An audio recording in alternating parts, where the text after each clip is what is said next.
So guys, nandito po tayo ngayon sa Laak, Davao de Oro at papunta po tayo ng sa farm. So this is the first time after 4.5 years. This is the first time na mag-visit tayo sa farm. Isang farm is first time nating makita, and then we have to visit our yung poultry farm at saka yung dragon fruit farm. Pag nagtatrabaho abroad, purong nasa isip, kailan makikita yung farm, ano yung nangyayari sa farm.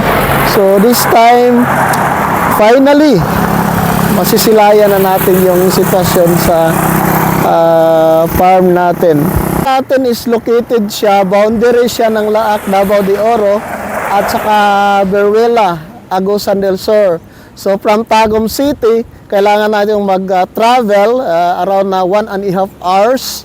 Saka kasi cemented na yung road. So before kasi itong farm na to, itong roads na to is rough road siya. So it takes around 4 to 5 hours bago tayo makarating sa Tagum City.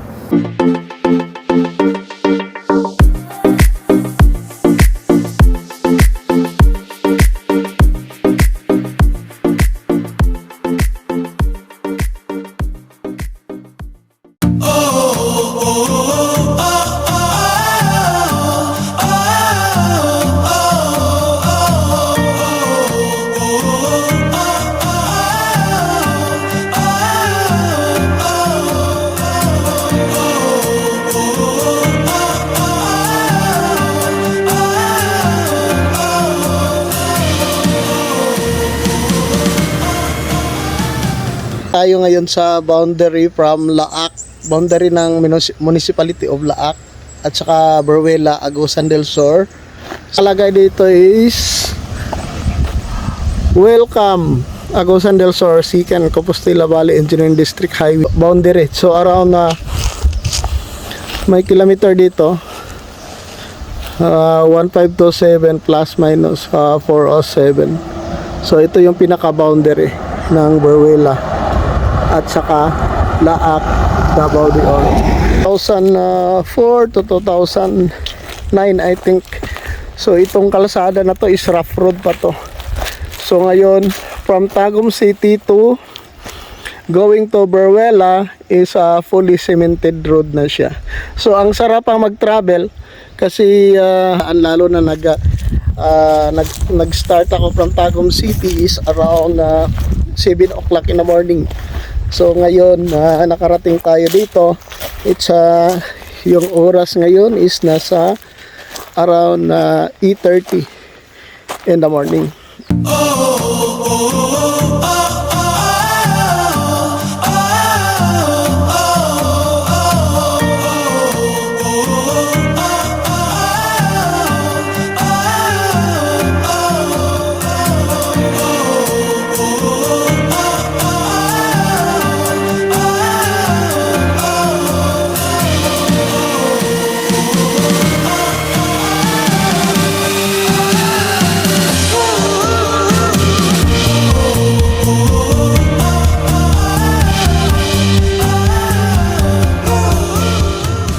Nakaka-excite lang na after how many years nakabalik din tayo dito sa farm.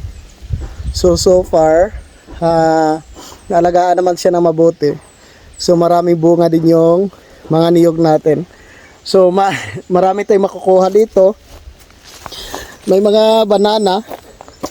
So sa tabing kalsada lang kasi to. So ito yung highway. So may mga may mga saba dito. Ito may puso nga yun.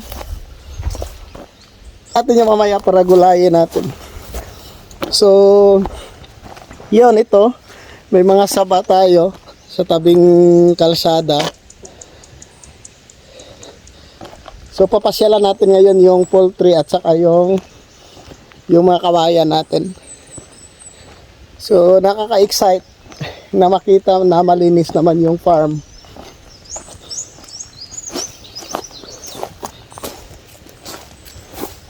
So yun yung kabuuan ng farm. So Medyo maganda-ganda naman yung ano, kasi kaso nga lang medyo mura yung coconut ngayon. But itong mga niyog na to is mga native mga ano to, native na breed ng niyog. So mas matanda pa to kaysa akin. Siguro nasa mga 50 to 60 years na to mga niyog na to. Okay, puntahan natin ngayon yung sa loob ng farm. So ito yung pinaka entrance. So sa entrance ng niyugan, meron tayong mga puno ng kawayan. Okay? So may mga puno ng kawayan, titingnan nga natin. So tapos ito yung mga mga balat ng ng niyog. Kasi ang ginagawa natin ay sa after mag-harvest, diretso na siya ng binta. Yung buong niyog may kasamang tubig. So hindi na natin pinapatuyo as kopra.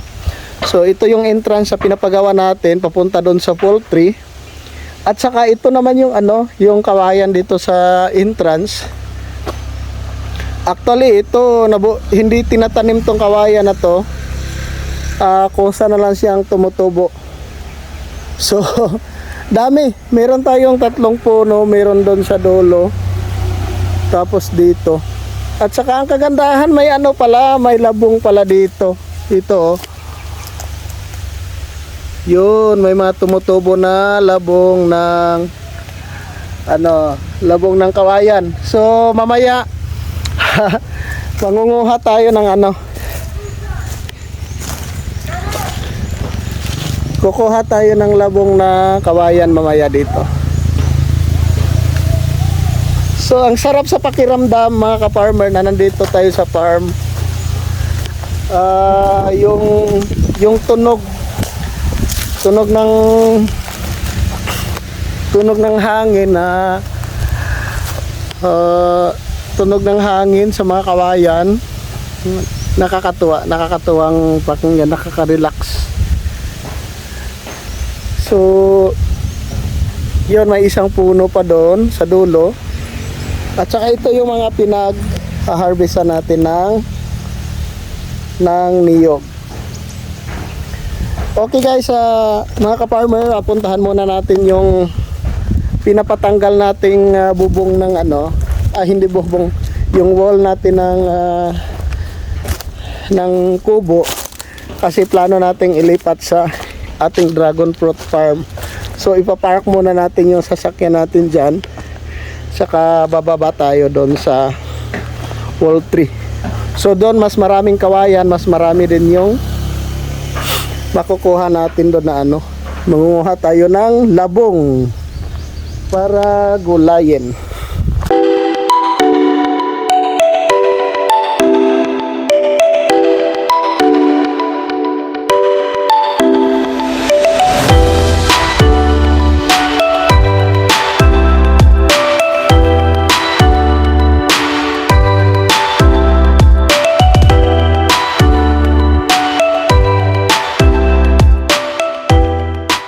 Pinaka kawayan. So yun, mga malalaki. Titingnan natin kung may makukuha tayong labong. So ito, ipapalinis ko to sa workers natin para ipapatanggal ko to mga lumang puno ng kawayan para mag-renew siya. Then, tapos kukuha tayo ng mga labong later on. Gulayin mamaya yung labong natin. 1, 2, 3. Yun. Tanggalin 3, 4, 5. So, mayroon pa doon sa loob. Bunga na yung biyawas. Mami ako nakitaan gahapo atong kuan. Nalagi durian din. Bading ba yan na siya dong? Tanog na mo. Kita dong, wapo ni malimpyuhan. Baligya bitaw sila Baligya? Pila ka buk ni? Kuana, isa ra man ako buk akong Napo yung turok Na ano? Ni bading kato rambutan na o bading putong rambutan. Asa na? Kana nailam sa biyabas. Ah, wala sa katubo kinasa ilawom sa bayabas. Ay, Ay, nang gini ipaputol na sa nga sa biyabas ba. may mga ano? Putong oras sunis, bading pulis. Eh, sayang. May mga hinong nga bayabas, oh. Wa man ipaputol guys. O, era yung Ulit man patlaki.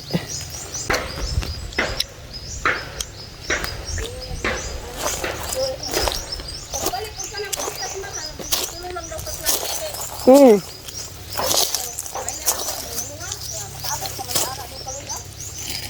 Tamis ba? Yung bayabas.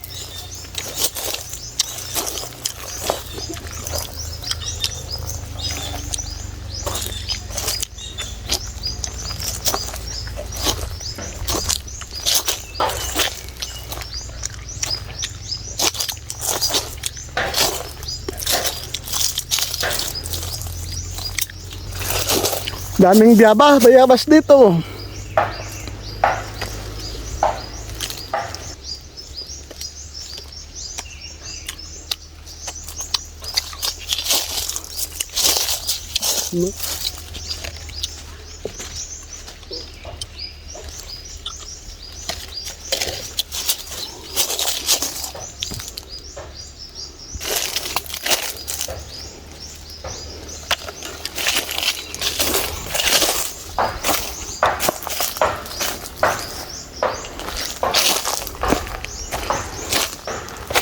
Ah, sarap itang tubig, en.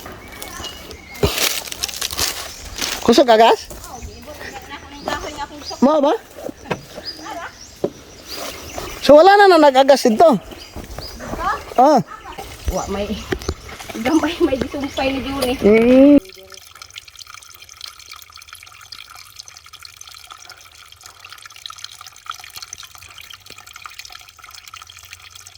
Ito mga kawayan nito, sa time pa ng father ko, siya yung nagtanim nito. Mas matanda pa to kaysa sa akin.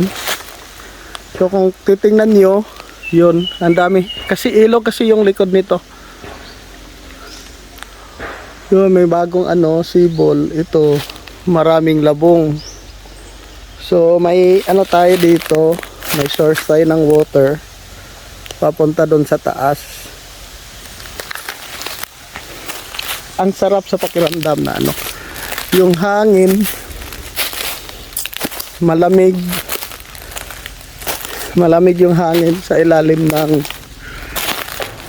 kawayan. So, doon pa sa kabila, apil ba to sa pikas, apil ba to dito na kawayan?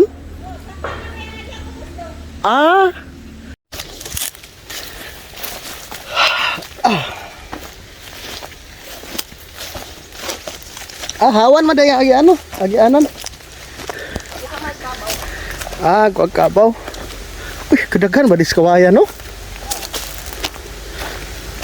Kan tayo bo.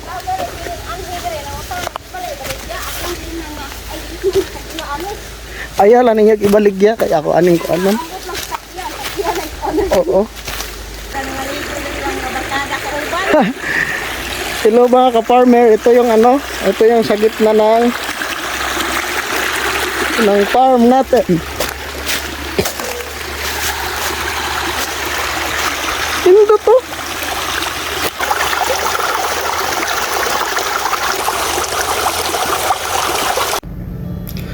Ako ay anak ng isang magsasaka. Dito ako lumaki at ang lugar na ito ay malaki ang ambag sa hanap buhay ng aking mga magulang. At ito rin ang nakatulong sa kanila para makapagtapos ako ng aking pag-aaral. Kung ano man ang meron ako ngayon, malaking bahagi ang lugar na ito sa aking tagumpay.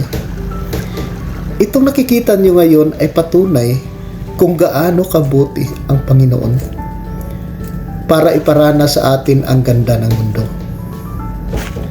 Sa higit 2 oras ko na pag-stay sa farm, para akong bata na nakita ang nawawalang laruan. Kahit panandalian, nawala ang lahat ng problema ko sa buhay. Natuto akong ma-appreciate ang mga bagay na dati ay binaliwala ko. gusto ko man manatili sa farm ng matagal, kailangan na din nating umalis. Dahil limited din ang oras natin sa pagpunta dito. Hanggang sa muli, maraming salamat.